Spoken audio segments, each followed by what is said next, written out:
आपका दोस्त आपका होस्ट आर के और आप देख रहे हैं आर के ट्रेडिंग। तारीख है दोस्तों 17 नवंबर 2022 और यहाँ सुबह के 6:58 यानी कि 7 बज चुके हैं और आपके लिए यहाँ पे दो बेहतरीन स्टॉक्स लेकर आया हूँ जिसमें एक अच्छा खासा ब्रेकआउट और एक अच्छे खासा लेवल को ट्रिगर कर रहा है आगे आने वाले समय के लिए यानी कि फ्यूचर के लिए आपको बेहतरीन रिटर्न बना के दे सकता है। हो सकता है थोड़ा मूवमेंट आपको डाउन साइड का भी मिल जाए, लेकिन उससे आपको डरना और घबराना बिल्कुल भी नहीं है, क्योंकि स्टॉक्स आगे जाके जो इसके चार्ट्स पैटर्न बता रहे वो काफी पॉजिटिव सेंटीमेंट दिखा रहा है यहाँ पर।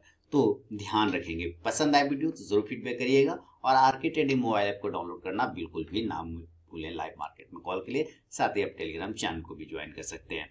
एस्प्रेसो, फायर, सेलाइस ब्लू, एंजल वन, जेरोधा, सैमको किसी एक में अकाउंट ओपन कराइए और मेरे प्रीमियम स्विंग ट्रेडिंग ग्रुप में एड हो जाइए जहाँ पे आप पाएंगे प्रीमियम कॉल्स।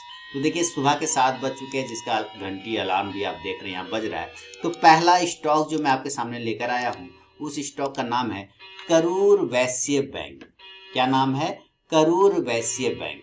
अब ये Karur Vysya private bank sector है।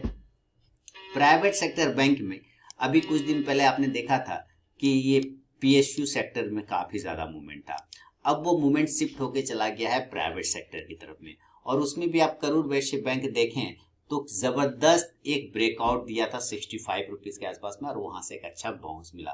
ये जो 65 का एरिया है इसका करूर वैश्य बैंक का, ये एरिया बहुत ही क्रूशल एरिया था, बहुत ही बड़ा हर्डल था। आप इसको थोड़ा बड़े टाइम फ्रेम पे समझिए, मंथली चार्ट पे आप समझिए इसको तो आपको पता चलेगा। अब ये मंथली चार्ट पे जो आप समझ रहे हैं तो आप देखिए कि कितने मंथ का 2019 का ये एरिया था जहां ये फंसा हुआ था 2019 का, और उस एरिया के ऊपर इसने यहाँ पे निकाला। तो मंथली चार्ट पर अगर देखा जाए ये स्टॉक एक बढ़िया मूवमेंट है यहाँ, ठीक है, मंथली चार्ट पे।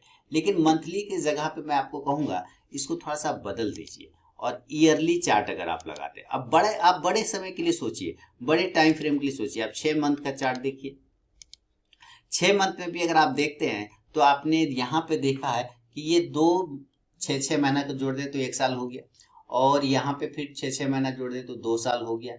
स्टॉक ने ये 2.5 साल हो गया और स्टॉक ने फिर ये 1 साल हो गया, फिर 2 साल, 3 साल, 4 साल, 4 साल का ब्रेकआउट दिया है इस स्टॉक्स ने ईयरली बेस पे। कितने साल का? 4 इयर्स का ब्रेकआउट दिया, 4 साल का। ये आपको समझना है। तो 4 साल का ब्रेकआउट है और इस साधारण ब्रेकआउट नहीं है बल्कि वॉल्यूम भी बहुत अच्छा है, ईयरली बेस पर इसको डेवलप हुआ है। तो करूर वैश्य बैंक वो स्टॉक है जिस पर आप नजर रख के चल सकते हैं आगे आने वाले समय में।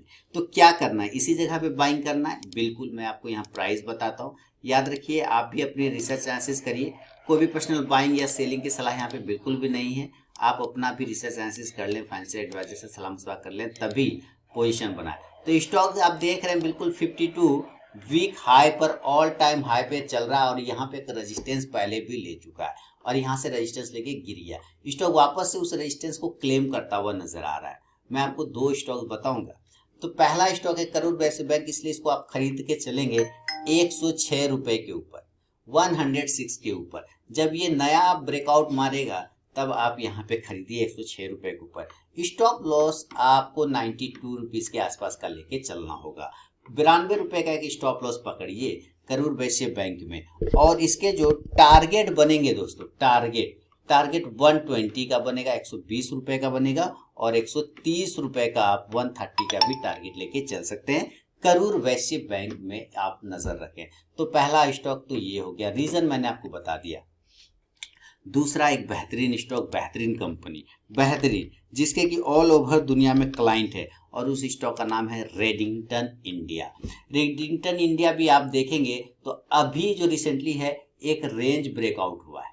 आप देखिए यहाँ पे एक रेंज बना रखा था, रेडिंगटन ने एक रेंज बना रखा था। इस रेंज के ऊपर गया तो मूवमेंट आया, इसी तरह यहाँ एक रेंज बना उस रेंज के ऊपर जा रहा है तो मूवमेंट आ रहा है। इस रेंज को रीटेस्ट कर चुका है तो और भी कॉन्फिडेंट बना दिया। रीटेस्ट मतलब आप यहाँ पे देखिए ये एक रेंज था, स्टॉक इस रेंज को ऊपर गया, नीचे आके उसको टेस्ट करता है और टेस्ट के बाद पुल बैक करता है। तो ये रेंज को टेस्ट भी कर चुका है, इसके वजह से इसमें कॉन्फिडेंस बनता हुआ दिख रहा है ज्यादा। अब ये रेडिंगटन इंडिया भी ऑल टाइम हाई पर आने की कोशिश कर रहा है। अभी हालांकि ये मंथली चार्ट पे काफी बुलिश दिख रहा है और ऊपर के साइड में भी जाने का पोटेंशियल रख रहा है क्योंकि वॉल्यूम भी कंटिन्यू बढ़ रहा है। अब इस जगह पे भी आप देखें तो एक राउंडिंग बॉटम पैटर्न बना है जिसका ब्रेकआउट यहाँ पे कर चुका है। तो रेडिंगटन इंडिया भी आप कैसे बाय कर सकते हैं, इसके प्राइस में इसको दो प्राइस बताता हूँ।